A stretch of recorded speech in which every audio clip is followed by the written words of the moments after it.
Ladies and gentlemen, thank you for standing by, and welcome to the Jack Henry & Associates third quarter FY 2020 earnings conference call. At this time, all participants are in a listen-only mode. As a reminder, this conference is being recorded.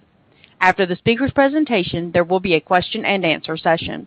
To ask a question during the session, you will need to press star 1 on your telephone. If you require any further assistance, press star 0. I would now like to hand the conference over to your speaker today, Kevin Williams, Chief Financial Officer. Thank you. Please go ahead, sir. Thanks, Stephanie. Good morning. Thank you for joining us for the Jack Henry & Associates third quarter fiscal 2020 earnings call. I am Kevin Williams, CFO and Treasurer, and on the call with me today is David Foss, our President and CEO. In just a minute, I'll turn the call over to Dave to provide some of his thoughts about the state of our business, the performance of the quarter, as well as some comments about our response related to the impacts of COVID-19. And then after that, I will provide some additional thoughts and comments regarding the press release we put out yesterday after market closed and provide comments regarding the guidance Q4 and full year FY 20 provided in the release. And then we will open the lines up for question and answers. First, I need to remind you that this call includes certain forward-looking statements, including remarks or responses to questions concerning future expectations, events, objectives, strategies, trends, or results. Like any statement about the future, these are subject to a number of factors that could cause actual results or events to differ materially from those which we anticipate due to a number of risks and uncertainties. The company undertakes no obligation to update or revise these statements. For a summary of these risk factors and additional information, please refer to yesterday's press release in the sections in our 10-K entitled Risk Factors and Forward-Looking Statements. On this call, we will also discuss certain non-GAAP financial measures, including non-GAAP revenue and non-GAAP operating income. The reconciliations for historical non-GAAP financial measures can be found in yesterday's press release. With that, I'll now turn the call over to Dave. Thank you, Kevin, and good morning, everyone. Those of you who listen to our earnings calls on a regular basis may recall that I've started every earnings call I've ever done by thanking our employees for their hard work and dedication to our customers and our company. At no time have I ever been more passionate about that point than I am today. Since the onset of this pandemic, the Jack Henry team has moved mountains to address the unprecedented needs of our customers, while at the same time demonstrating true commitment to each other and our communities. To give you a sense of what that effort has included, here are just a few of the key initiatives completed by our team since early March. Our crisis management team began conducting daily meetings at the beginning of March to provide an ongoing review of information and plans for every aspect of our business. They have been instrumental in our planning and success as the world around us has changed so significantly. Early in March, our human resources team enhanced our healthcare program to cover 100% of COVID-19 related medical treatment for all employees. We announced that we were offering full-time work from home status on March 16th, and our corporate technology services team successfully transitioned 96% of our employees by the end of that week. The other 4% are required in a Jack Henry location every day to manage one of our data center operations. Those employees began receiving bonuses immediately after we moved to a work-from-home status. Our lending solutions team launched an online paycheck protection program offering for our customers within 3 business days of the CARES Act being passed in early April. We had customers processing loans for their small businesses 2 days before the SBA was ready to start funding those loans. We also expanded our lending network to provide support to our clients who were unable to book a loan for one or more of their small business clients. To date, we have helped our clients process almost 70,000 loans through the PPP program. And lastly, as you can probably imagine, call volumes in our call centers have increased exponentially as our customers and their consumers moved out of their offices due to the various stay-at-home orders. During that time, not only have the Jack Henry customer service teams risen to the occasion, but they did it while improving on our already industry-leading response times and customer service ratings. Truly remarkable. These are just a few examples of the outstanding efforts put forth by our team during this crisis. In the past, many of you have commented on the unique culture at Jack Henry, a culture built on the do the right thing and do whatever it takes mantra. Never has that culture been on display in a more meaningful way than what we've witnessed during the past couple of months. I could not be more proud of our team and their ongoing commitment to our customers and our company, and I thank every one of them for weathering this storm with grace and passion. Of course, we are not at the end of the road when it comes to dealing with the ongoing impacts of COVID-19. We continue to operate primarily in a remote status, and our customers continue to get comfortable with their new operating model. Although most of our clients are still unsure about the long-term impacts on their businesses, we're seeing many get back to focusing on the day-to-day. A good measure of this shift is the level of engagement we saw with our sales teams in April as things started to settle a bit. Of particular note, we've already signed 5 new core competitive takeaways in April, as well as a variety of other new contracts, and the combined sales organization exceeded their quota for the month of April. We will be closely monitoring sales performance and sales pipelines as the fourth quarter continues to progress. With that, let's shift our focus to a look at our performance for the quarter we completed in March. For the third quarter of fiscal 2020, total revenue increased 13% for the quarter and increased 9% on a non-GAAP basis. The conversion fees were up almost $15 million over the prior year quarter, with almost all of that variance attributed to a single customer in New York. If you exclude the deconversion revenue variance and focus on the non-GAAP number, you can see we posted a very strong overall revenue quarter. Turning to the segments, we again had a solid quarter in the core segment of our business. Revenue increased by 12% for the quarter and increased 7% on a non-GAAP basis. Our payments segment also performed well, posting an 11% increase in revenue this quarter and an 8% increase on a non-GAAP basis. We also had an extremely strong quarter in our complementary solutions businesses, with a 16% increase in revenue this quarter and an 11% increase on a non-GAAP basis. Despite the obvious COVID-19 challenges for the sales team at the end of the quarter, all 3 of our sales groups again hit or exceeded their quota, and for the year, they continued to run ahead of last year's record pace. In the third fiscal quarter, we booked 14 competitive core takeaways and 11 deals to move existing in-house customers to our private cloud environment. Our Banno digital platform continues to see very strong demand, with 24 new clients signing for the full digital suite in the quarter.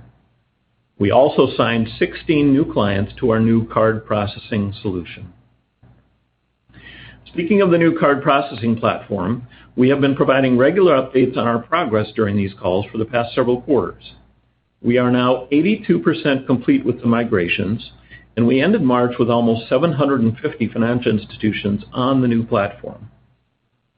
Prior to the onset of COVID-19, we were poised to wrap the migration for our core clients by June 30th and had all 136 of those clients scheduled to convert in April, May, and June. In early April, however, several of the clients on those lists asked us to delay the schedule because they had minimized their employee presence in their offices and didn't want to introduce any new payment solutions while their employees and customers were working remote. As disappointed as we were to introduce a delay in a project that has been moving along so well, we determined it was definitely the right thing to do. As a result, we have delayed any migrations previously scheduled in our fiscal Q4 into Q1 of fiscal 2021. I anticipate the migrations for our 86 non-core clients will also be delayed as a ripple effect, so we now plan to see those migrations happen in fiscal Q3 of 2021. Regarding implementations for our other solutions, we are working closely with our customers who are scheduled for on-site delivery of our solutions to ensure their needs are met while taking all necessary safety precautions for our employees when they're required to be at a customer site. Delays of customer system installations due to COVID-19 have been very limited, and we've developed processes to handle remote installations when applicable. We expect these processes to provide flexibility and value both during and after the pandemic. We will continue to work as a partner with our customers regarding implementation plans, customer service needs, and support for their end consumers to ensure they get the help they need during this difficult time. Despite the uncertainty caused by the ongoing pandemic, let me remind you of a few of the fundamentals about our company. Fundamentals we emphasize regularly in our discussions with investors and analysts. First, More than 85% of our revenue is recurring in nature. Second, we have very little debt on the balance sheet, and we continue to operate with a solid cash position. Third, we've paid a dividend for 119 consecutive quarters, and we continue to be committed to our dividend policy moving forward. Fourth, we have an extremely engaged workforce, as evidenced by our employee engagement survey results and Best Place to Work awards. And finally, remember that we weathered the financial crisis 12 years ago with very few bumps or bruises. As we move forward, we will inevitably continue to implement minor changes to our delivery and service models, but we don't anticipate the need to make any significant changes in the way we serve our customers. We have a commitment to doing the right thing for our employees, customers, and shareholders that we believe will serve us well as we adjust to the new normal. We will continue with our disciplined approach to running the company and expect that approach to help provide continued stability for our company as we move to the other side of this pandemic at some point in the future. With that, I'll turn it over to Kevin for some detail on the numbers. Thanks, Dave. The service and support line of revenue increased 15% compared to the prior year quarter. Our outsourcing and cloud services continue to be a big driver in this line of revenue, with an 18% compared to last year. As Dave mentioned, deconversion fees were at $14.7 million compared to a year ago quarter, and all of those are included in this line of revenue. If you back out deconversion fees and contribution from acquisition, this line of revenue on a non-GAAP basis grew by 8%. The processing line of revenue, which is all of our transaction, remittance, and digital, grew 9% compared to the prior year quarter, and again, there are no deconversion fees in that line of revenue. Our total revenue was up 11% for the quarter compared to last year, and on a non-GAAP basis, revenue is up 9% for the quarter, which is slightly ahead of our previous guidance. Our reported consolidated operating margins increased slightly from 20% last year to 21.4%, which is primarily due to the increase in deconversion fees. On a non-GAAP basis, our operating margins decreased slightly from 18.5% last year to 18.1% this year, primarily due to the continued increase in additional costs related to our card processing platform migration. With the delayed migrations that Dave mentioned, we will continue to see these margin headwinds for the remainder of the fiscal year and into next fiscal year through Q3 of FY21, until we can eliminate the additional costs related to the platform migration. With this shift in timing and the impacts of COVID-19, at this point it is hard to determine exactly when we will see margin improvements next fiscal year, but we will definitely see margin improvements in our payment segment in Q4 of FY21, which we will get the full year impact in FY22.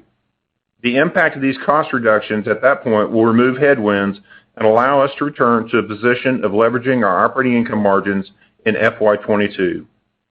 Our core and complementary segment operating margins continue to improve, but the continued pressure from our payment segments we just discussed is offsetting that improvement.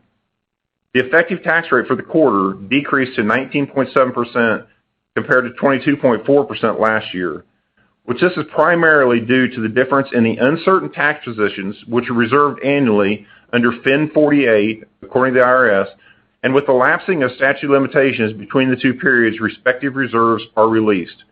This quarter was impacted a little more heavily due to the additional and above normal releases related to the Tax Cuts and Jobs Act, eliminating the Section 199 deduction. So there were no new reserves to offset those Section 199 that were released. Net income was $73.9 million for the third quarter compared to $59.3 million last year, with earnings per share of 96 cents this year compared to 77 cents last year. The 96 cents for the quarter included positive impacts from deconversion fees and taxes, which were offset by the negative impact from the loss on disposal of assets. Considering these adjustments, our earnings per share related to operations came in slightly ahead of the consensus estimate for the quarter of 80 cents. For cash flow, our total amortization increased 5% year-to-date compared to last year due to capitalized projects being placed into service. And included in the total amortization is amortization of intangibles related to acquisitions, which decreased to $15.4 million year-to-date this fiscal year compared to $15.6 million last year. Our depreciation is up year-to-date primarily due to the timing of data center CapEx that we talked about a year ago being placed into service last fiscal year and getting a full 9 months of depreciation this year. Our operating cash flow was $276.4 million for the year to date, which was up from $233.4 million a year ago. We invested $126.8 million back in our company through CapEx and developing products, which is up 2% from $123.9 million a year ago. A couple comments on our balance sheet. We currently are in a cash position of $109.5 million. We will be sending out annual maintenance billings at the beginning of June. In February this year, we renewed our revolver with a 5-year term and increased the maximum borrowings to $700 million. There was a $55 million draw on a revolver at the end of the quarter at March 31st. However, we do anticipate paying that off by June 30th and be net cash. We have no other long-term debt on our balance sheet other than leases. We are closely monitoring and modeling all lines of revenue and watching relative key performance indicators. We're focused and monitoring cost controls, especially in significant areas of costs like headcount, travel, meetings, and discretionary spend. In our guidance, we're anticipating a slow rebound in debit card usage as parts of the country reopen. At this point, it appears that income from deconversion fees will be down approximately $1 million compared to last year's Q4, which, just to remind you, we have no control over the timing of recognizing deconversion fees that we receive. As reported in the press release, our GAAP guidance for revenue for Q4 is a range of $408 to $415 million, with EPS of 77 to 79 cents per share. Our full-year revenue guidance was increased to a revenue range of $1.695 billion to $1.702 billion, with a full-year earnings per share of $3.83 to $3.85. We will continue to experience revenue and operating income fluctuations between our fiscal quarters due to various things such as license revenue, implementation timing, our ongoing payment platform migrations, and also software subscription usage, which obviously you'll see in Q1 of next year. We anticipate GAAP operating margins for Q4 to be down a little from last year's fourth quarter. So for the full fiscal year, it should be mostly in line with FY19 at approximately 22.5% operating margins. Our effective tax rate for FY20 should end up at approximately 23% for the full fiscal year. As we have historically done, we will be providing revenue and earnings guidance for FY21 during our Q4 and year-end earnings call that we will have in August. We are currently in the process of developing our budgets for FY21 and evaluating the overall impact to be anticipated and expected from COVID-19. At the same time developing our FY21 budget, we will be focused primarily on targets and forecasts specifically for Q1 of FY21 to assist with the guidance we will provide in August. However, let me remind you, as I know you will be working on your models before we provide official guidance, as Dave mentioned, our recurring revenue year-to-date is over 85%. And if you remove the one-time deconversion fees from total revenue, our recurring revenue is actually a little over 88% of our total revenue. So you be sure and use those as you're building your models for FY21 before we give official guidance at our year-end earnings call. This concludes our opening comments. We are now ready to take questions. Stephanie, will you please open the call lines up for questions? At this time, if you would like to ask a question, please press star, then the number 1 on your telephone keypad. That's star, then the number 1 on your telephone keypad to ask a question. Your first question comes from the line of Dan Perlin with RBC Capital Markets. Thanks. Good morning, and I hope everyone is healthy and safe. I wanted to start off just at a high level in terms of as you've had conversations, or both of you have had conversations with your bank partners, I'm wondering what type of insight they're providing back to you in terms of the health of that channel. Like right now, it feels like things are relatively stable, but it does also feel like things are likely to get worse there. And so I'm just wondering what kind of anecdotal evidence you're hearing from those partners. Yeah, good morning, Dan. It's Dave. So good question. Obviously, probably not a surprise to you that we've been talking to a lot of our customers here in the past several weeks. Talked to a few CEOs just in the past 3-4 days.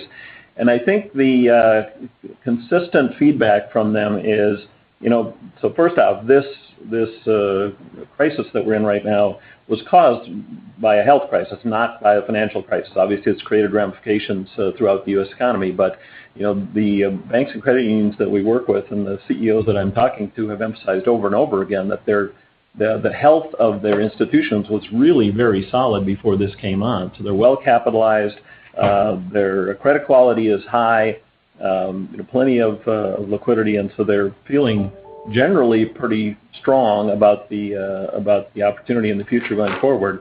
For those who chose to participate in the PPP program, they were being paid by the SBA to process those loans. So there's an income stream for them there, and that's helping for some institutions. Some have been very successful in the PPP program, and so they feel strongly about the fact that they're not only helping small business and helping save Main Street by being administrators of that program and working with small businesses to help them out, but there is the benefit that there's some revenue coming into the financial institution that helps or that participates in PPP. So generally, although everybody is concerned about what the future looks like here and when do things quote unquote return to normal, generally they're pretty upbeat that they can weather this storm. And yeah, they'll have to deal with some businesses that may be troubled, and they may have some mortgage payments that they're going to have to accept the idea of delaying a mortgage payment and so on. But they're generally pretty positive about the future, and I think it's because they recognize that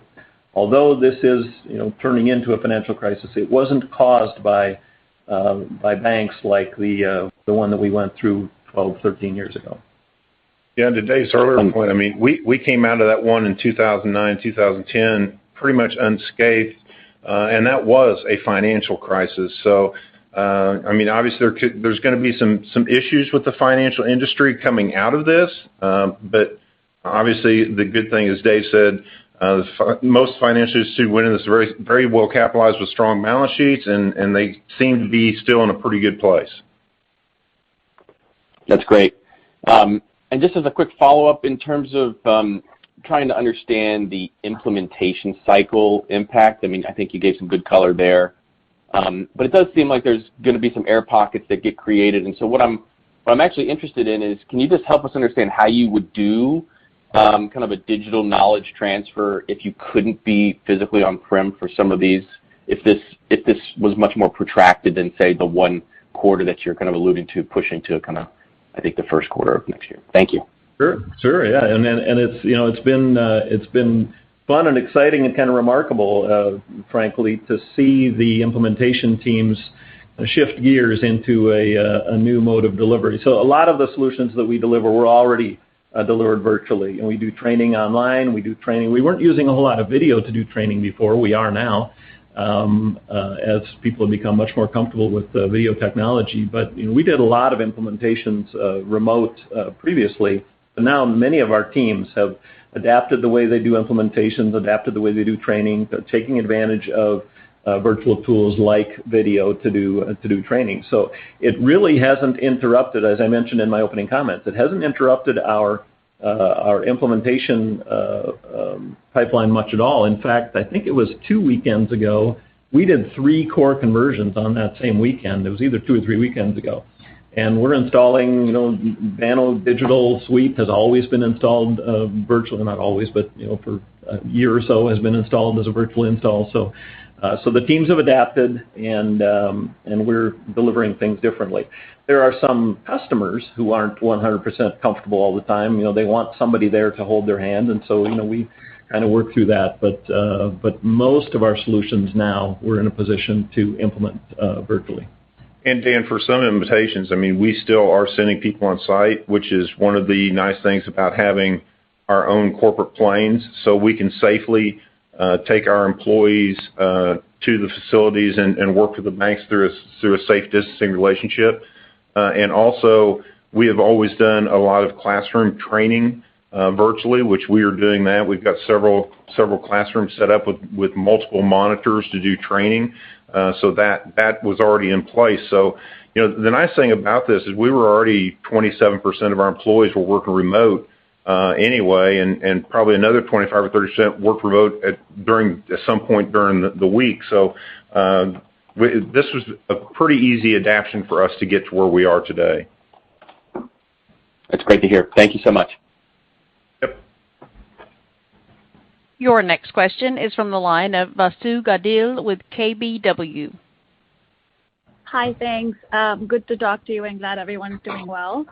I guess just the first question on the revenue deceleration in the fourth quarter. I mean, even excluding the deconversion fees, it feels like there would be a slight slowdown. Could you talk about what's driving the impact by segment? Is it mostly the payment segment where you were expecting to see the weakness? If you could give us some color there.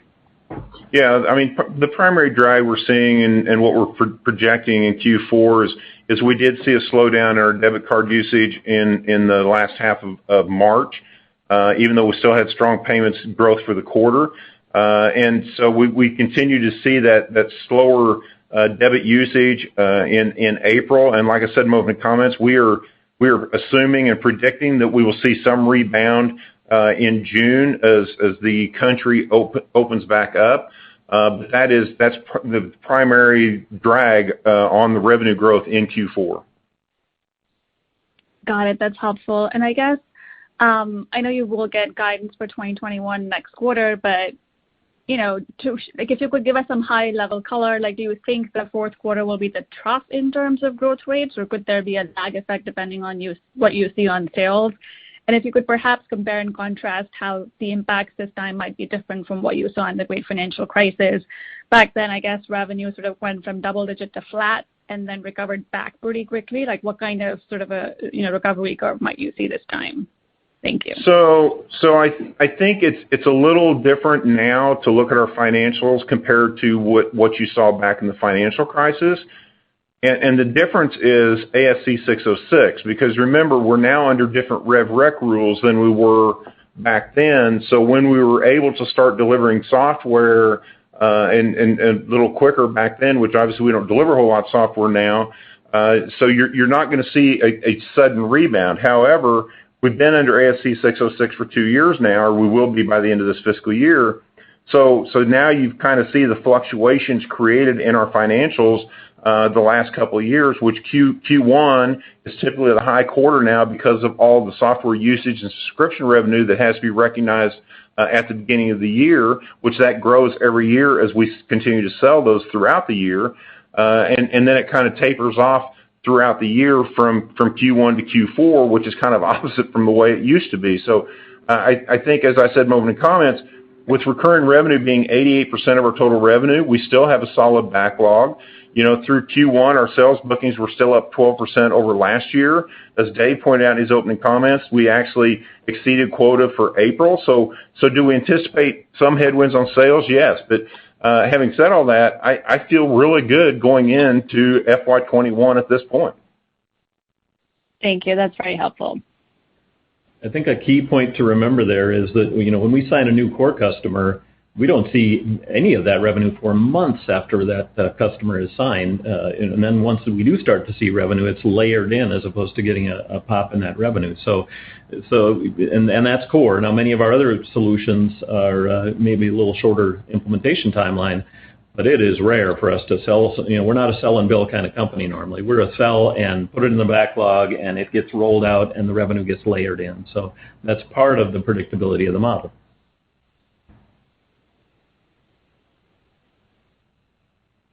Thank you. Your next question comes from the line of David Togut with Evercore ISI.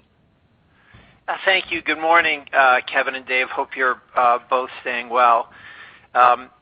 Just bridging to the earlier question, could you talk about potential inflection points, in the business as a result of COVID-19?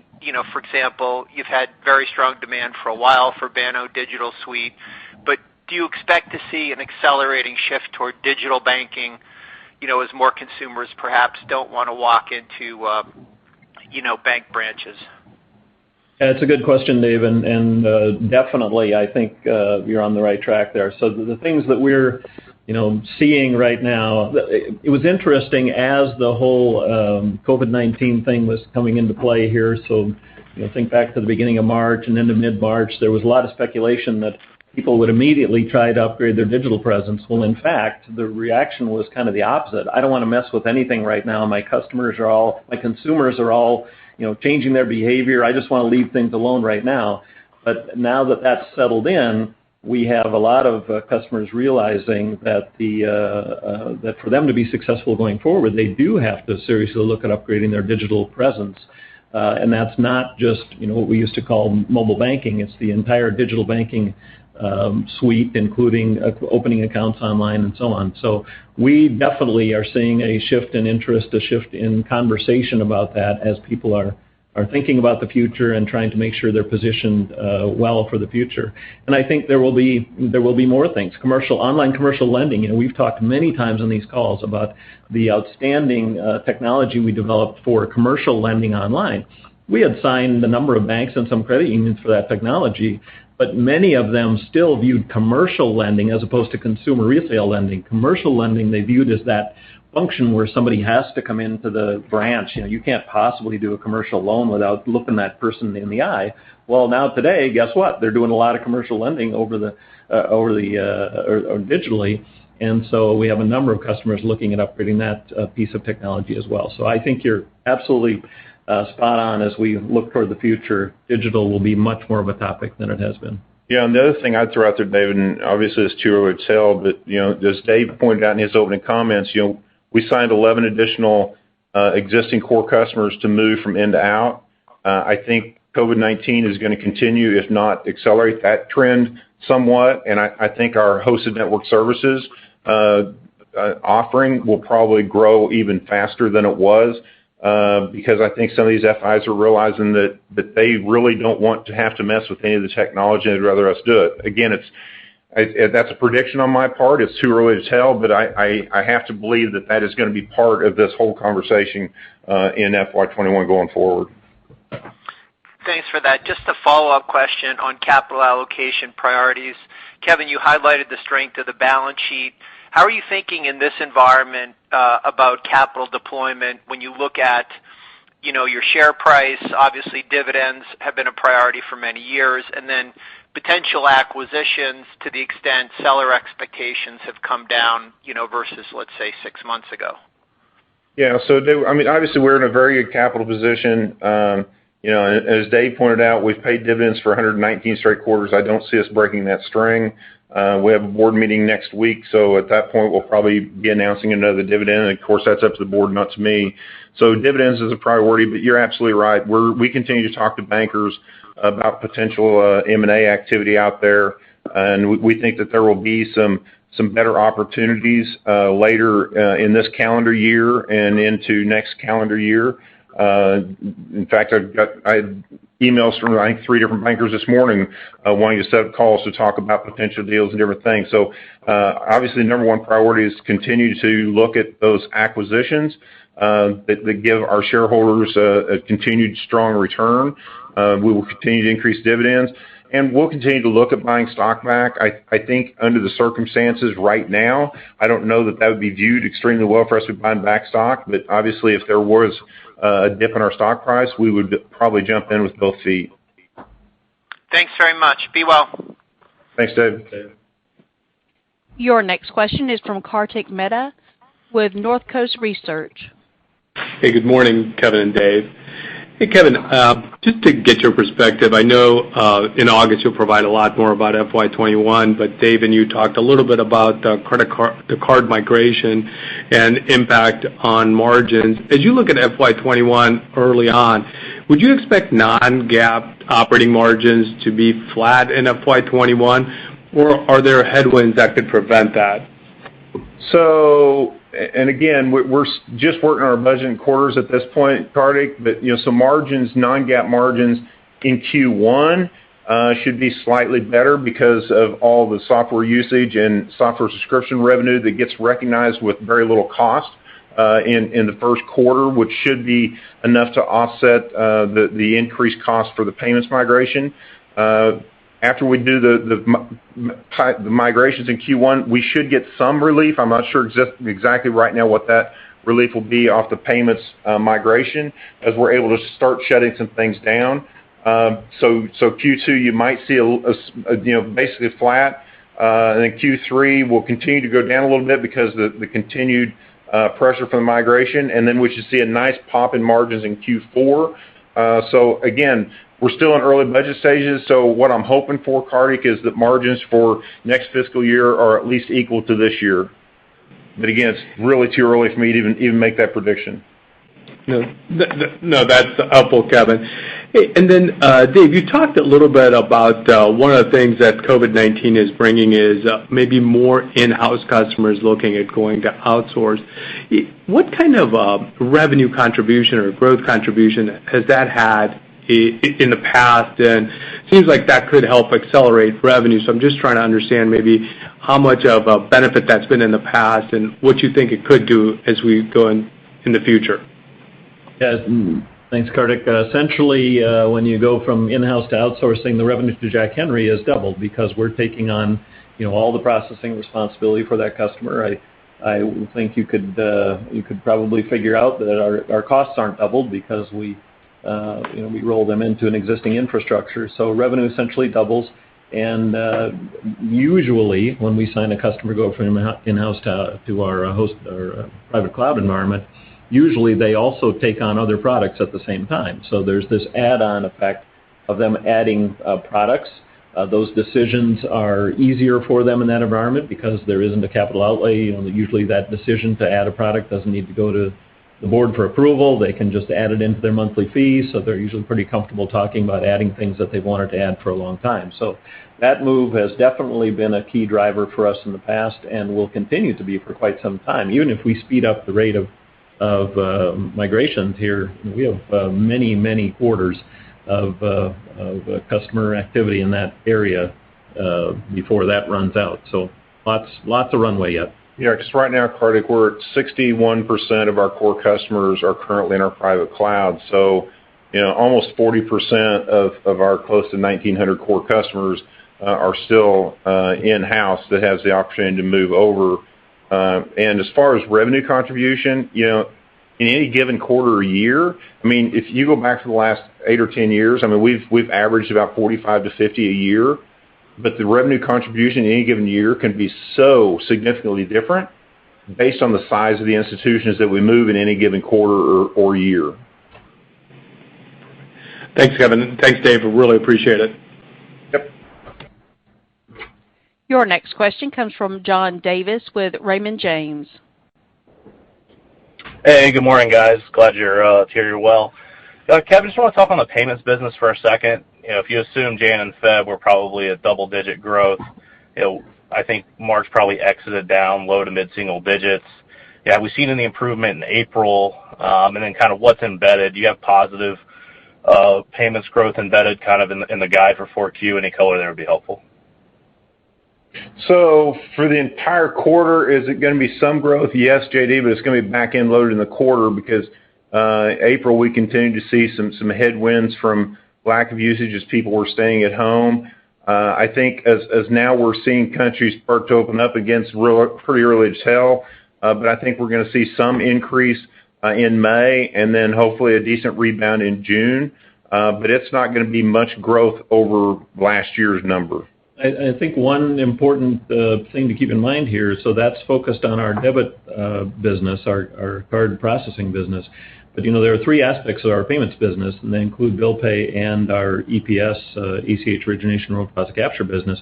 Both EPS and iPay, our bill pay business, both are performing well. They did not see they saw a dip for 1 week, that week in March where, nobody knew what was going to happen tomorrow. But absent that 1 week, volumes continue to be up year over year. Those are kind of part of the key payments infrastructure, not a lot of discretion in a lot of that stuff. So those continue to be up year over year, even though there's this impact on the debit switch. So I think that's important to keep in mind that helps offset some of the potential challenge in the debit business.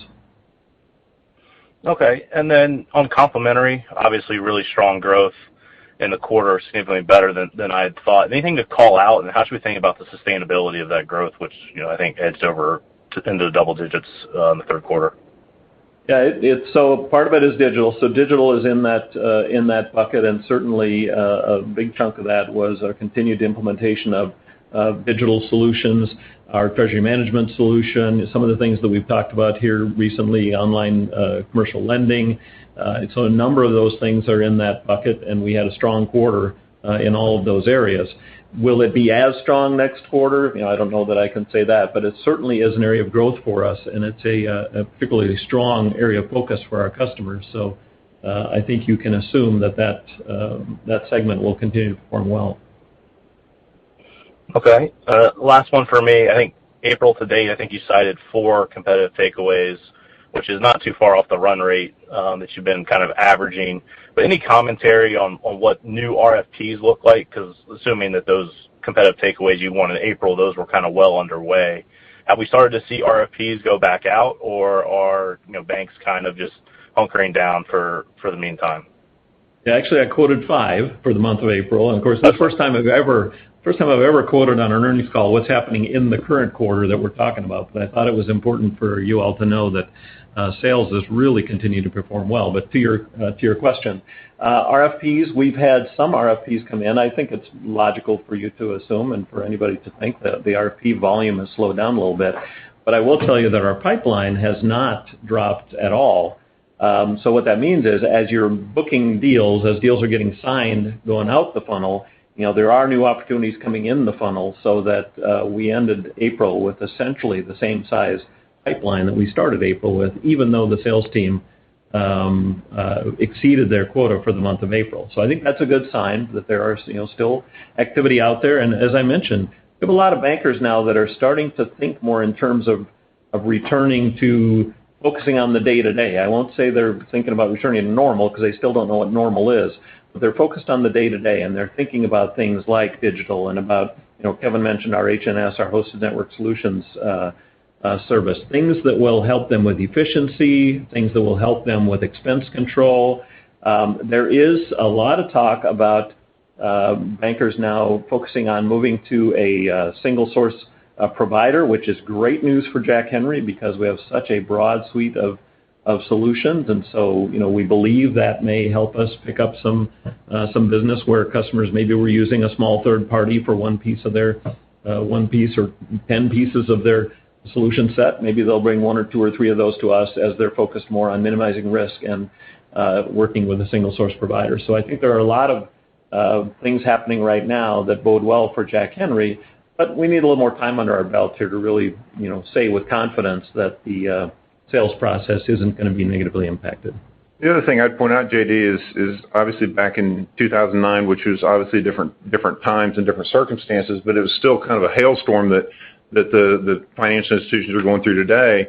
And I will tell you, in 2009, our core system evaluations actually increased from what they were before the financial crisis started. We did have a lag in some of our complementary products, but I don't think we'll even see that this time because of the increased demand for digital and some of the other things that they've mentioned, like commercial lending. So I think we continue to be in a very good position to face these challenges going forward. Okay. All right. Thanks, guys. Thanks, JD. Your next question comes from the line of Peter Heckman with Davidson.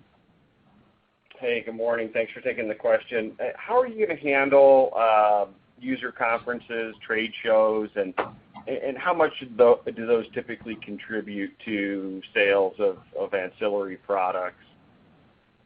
Yes, that's a good question. I'm dressed up today for the first time in 6 weeks. I've actually got a sport coat on because as soon as we end this call, I'm going to go and record a virtual presentation for our first client conference since the pandemic struck. So what we've done, we normally host a client conference in April and one in May, and the one in May, of course, normally leads up to the analyst conference that we tend to visit with all of you at. Both of them have been turned into a virtual conference, and so we have, and these are smaller conferences as opposed to our large conferences at the end of the year. So I think I saw this morning we have somewhere over 400 attendees currently that are registered for this conference. So we'll be doing that virtually, continuing to share information with them virtually. We have our big annual conferences would be in September and October. We're still talking about what we're going to do with those conferences. So will people be comfortable gathering in a large group for a industry conference in September and October? As I sit here right now, I don't know. So that's a big topic for us. And as you point out, those are good opportunities for us on the sales side to share information about product and so on. So, we're doing a lot of remote demonstrations today. The sales organizations pretty quickly moved toward focusing on remote demonstrations back in March. And so, if we aren't able to host the large client conferences at the end of the year, I'm confident that we'll be doing virtual conferences, and included in those conferences will be opportunities for us to demonstrate solutions. The good news in all of that is when you do a remote conference, you tend to get a lot more people who sign up because there's no travel expense. And so, it may expose us to more eyeballs than we would in person, but we're not at that point yet where we're ready to make that decision. Yeah, and Pete, the education conferences, we have the big ones for credit unions and then for the JAC for bank and profit stars. I mean, those are truly education conferences. Is there some sales opportunities coming out of those? Yeah, and those are quite a few leads. Typically, yes, but those are truly education conferences.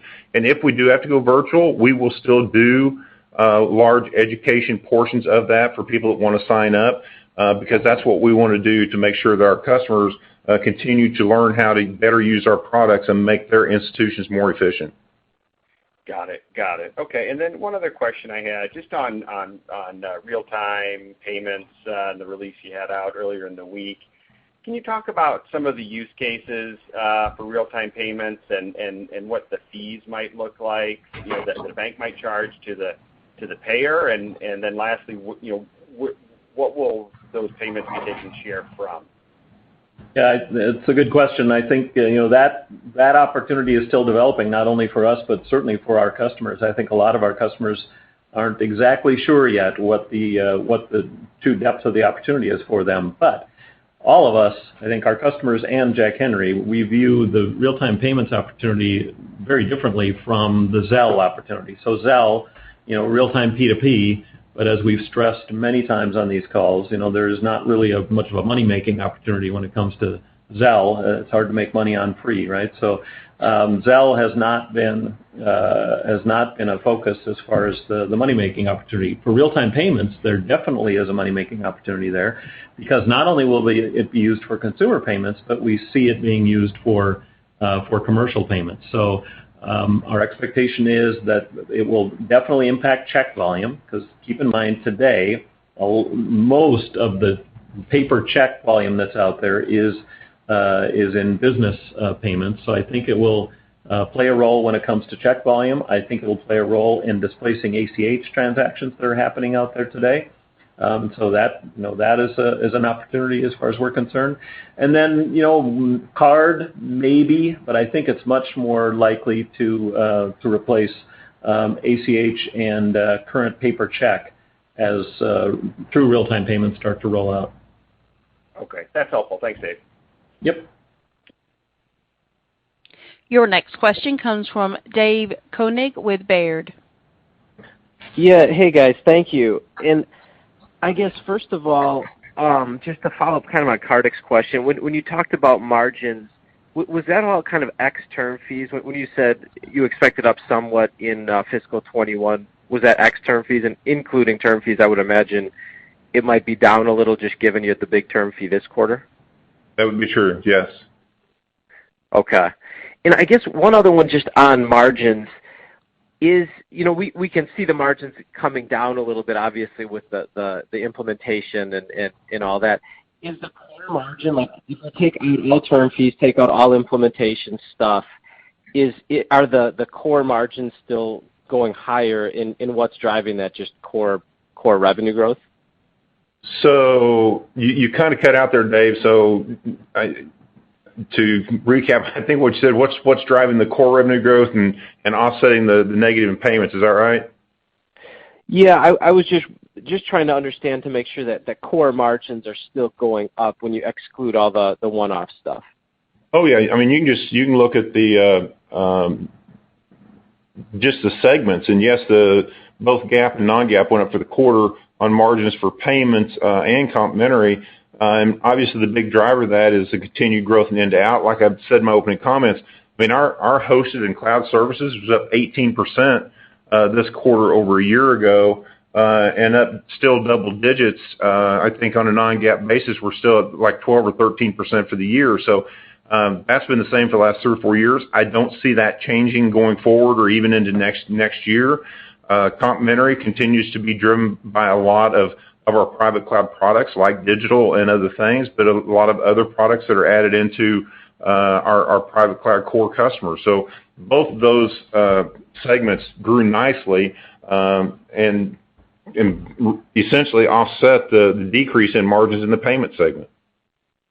Yeah, gotcha. Okay, that's helpful. And then finally, is there any big difference between like what your core clients are doing in an environment like this relative to your like ProfitStars clients? Like, is there at all a divergence in kind of how you see activity over the next couple quarters? You know, one growing a lot faster than the other, or is it just all pretty good still? No, I'd say there's no difference between core and ProfitStars as far as sales success or what we're seeing. So I emphasize the core deals that we've done in April just because I knew that would be on your all's mind, wondering whether that big revenue driver is totally stopped. But no, ProfitStars performed really well in April and has continued at about the same pace. All right, thanks. Stay well and great job. Thanks, Dave. As a reminder, if you would like to ask a question, please press star, then the number 1 on your telephone keypad. Your next question comes from the line of Brett Huff with Stephens Inc. Good morning, guys. Glad everybody at Jack Henry is doing okay, and thanks for the questions.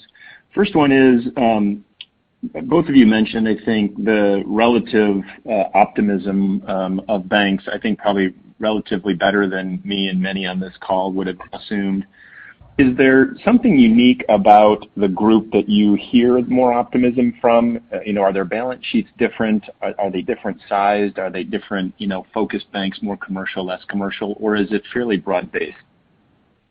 I'd say it's fairly broad-based. I tend to talk to CEOs of banks and credit unions that are on the larger side of our base. So we'll say, our largest customers today run up in the 30 billion space, and it's rare for me to talk to a CEO of a financial institution that's 250 million. It's much more common for me to talk to somebody who's in the billion range. And I think the consistent theme there is what I emphasized earlier, that they feel strongly that that their balance sheet is strong, they're well capitalized, they haven't taken on risky loans. Yes, they have deals they're going to have to work through with their customers, but the PPP program, many of them have gotten into that in a big way, and the PPP program includes a forgiveness component, which we'll be working on with a lot of these of our customers going forward.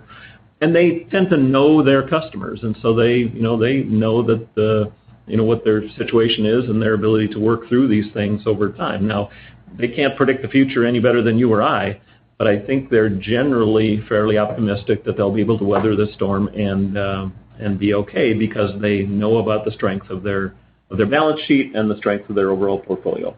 And the other thing to remember, Brett, is net interest margins absolutely went away. But they're essentially back to where they were 3 years ago, and they weathered that storm by figuring out a way to get non-interest fee income and different things. So it's basically pull out the playbook that they were using 3 years ago. That's helpful. And then just in terms of digital usage, you talked about a pause in evaluation of digital products. I think, Dave, you said maybe for a week or two, and then the conversations resumed, which is a good sign. But we've gotten a lot of questions on actual usage. So I guess sort of same store users, at a typical bank XYZ that might have had 5,000 Banno or NetTeller, whatever the product is they're using, Godo. Did that go up meaningfully as folks, got more fearful of going into a branch? Did you just see absolute number of users spike? The number of users went up for sure. I don't have those numbers in front of me, but the number of users went up, active users went up significantly. The thing that was really startling to me we enter this period of pandemic and everybody's staying home, and so the number of registered users, active users, volume went up. There was, over the first couple of weeks there was about a 40% increase in volume of transactions. The thing that caught me off guard, thankfully our team was ready for it, when the stimulus checks started to come out. So that Monday in April, whatever that Monday was, on that single day, we saw a 63% spike in usage in people hitting their account as compared to the prior week, and that week had been up, as I mentioned earlier, over weeks prior to that. So what people were doing was they'd go on and see, is my stimulus check there yet? No. And then 5 minutes later, is my stimulus check? No. Is my stimulus check there? No. Every 5 minutes they were hitting their accounts, so volumes just went through the roof. So it wasn't that all of a sudden there were a whole bunch of new active users. It was people just over and over checking to see if they had their stimulus check deposited. That's all settled down now. But the true run rate per day is up, like I say, roughly 40% over what we saw before all of this started. Great, that's helpful. Always appreciate the insight, guys. Stay safe. Yep. Again, to ask a question, star then the number 1. Your next question comes from Tim Willi with Wells Fargo. Hey, thanks, and good morning, Kevin and Dave. Just one question I had regarding, I guess, digital and spending by the banks. There's always been a long debate about, are the bigger banks winning because they have these large budgets for their own discretionary investment and strategies? The counter argument has always been that people like yourself are able to arm the mid to small size banks to be just as effective as those large ones. And I guess given, again, sort of the acceleration and the technology curve that's happened over the last couple of years, could you just sort of address your thoughts about where sort of your core customer base is competitively, and then to the extent that you're actually sort of keep an eye on them fundamentally, because a lot of them are private entities as opposed to public. Is there, actually quantifiable evidence when you look at their deposit growth, their loan growth, that shows that, yes, absolutely, by working with people like yourself or your competitors, these mid to small size institutions are actually very competitive and performing versus the big monolithic entities that get a lot of the airtime on CNBC, et cetera, about their technology investments? And then I had a quick follow-up. You packed a lot into that question, Tim, so I may talk for about an hour and a half here to answer your question, but I'll try and do it in a concise manner. So first off, you're right. The major players are spending a lot when it comes to technology and have spent a lot on digital. I would challenge your statement about us trying to position our banks to offer the same service as those banks. That is not what we're doing. We have been very, thoughtful in the way that we've designed our digital solutions to offer a competitive edge to our customers as compared to those solutions in the functionality. The functionality is just different, and I won't go through all the puts and takes here, but I feel very strongly that we've created a better solution because we know that for our customers, for our banks and credit unions, to differentiate against those players in a digital world, when that whole aspect of walking into the branch and facing a smiling face across the teller line is not there anymore, the technology has to help you differentiate, and we've done that with our solution. So we believe strongly that we've delivered something that truly is a differentiator. Our customers, I don't know that we have customers who can say to you, well, on the loan growth side, we can point to the digital presence. I believe that's there, but I don't think people are tracking it as much as on the deposit growth side. And we have a number of customers who absolutely can point to the digital platform as providing new opportunities for them to grab customer growth and overall deposit growth through that channel. So there is anecdotal evidence, and you'll see more and more press releases and marketing releases from us on those types of topics as we continue to see more. One of our customers who is kind of a power user of the Banno Suite recently did a podcast with the ABA and emphasized how significant the opportunity has been for them. It's a large, about a $25 billion bank, I think $20 billion bank. They did a podcast with the ABA, and this was a key part of their discussion, was how this solution has differentiated them in this world of digital. So, like I say, I could talk all day, but that's kind of the short answer to your question, as short as I can make it. No, thank you. My quick follow-up was just on M&A, but more from the perspective of your customers. So you've also over time sort of showed that the sweet spot of your customer base probably are more likely to be acquirers at the low end or sort of MOE situations where your customers tend to get larger. Periodically, you'll lose one that gets sold. I'm just sort of curious when you know, are your bankers, were they, you know, in the mode of 10 years into a recovery prior to COVID, in a mode of looking to do M&A as they'd rebuilt their balance sheets and move forward, and then again, just sort of assuming that that mentality will come back as we sort of come through this period of time. Did you feel as if, you know, your customers were out looking for deals in M&A to build their own franchises? Had that changed at all?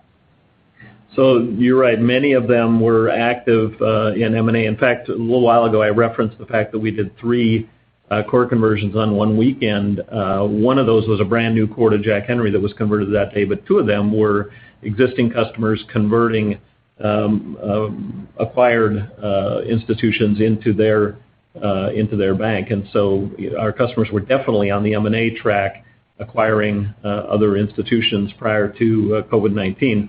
I'll be honest with you, I haven't heard anybody one way or the other say whether they thought this was going to provide an opportunity for them or if they were going to, this was really going to put them off the idea of doing more M&A. Have not had those conversations. Everything I've been talking to people about has been, you know, the future as far as their balance sheet and their interaction with their customers and that kind of thing. But I would expect that once recovery starts to happen, those bankers will be out looking for acquisitions just like we are today, actively looking for acquisitions. You know, they'll be looking to see if there are opportunities. Great. Thanks very much. Yeah. Thanks, Tim. Again, if you would like to ask a question, please press star, then the number 1 on your telephone keypad. We'll pause for just a moment.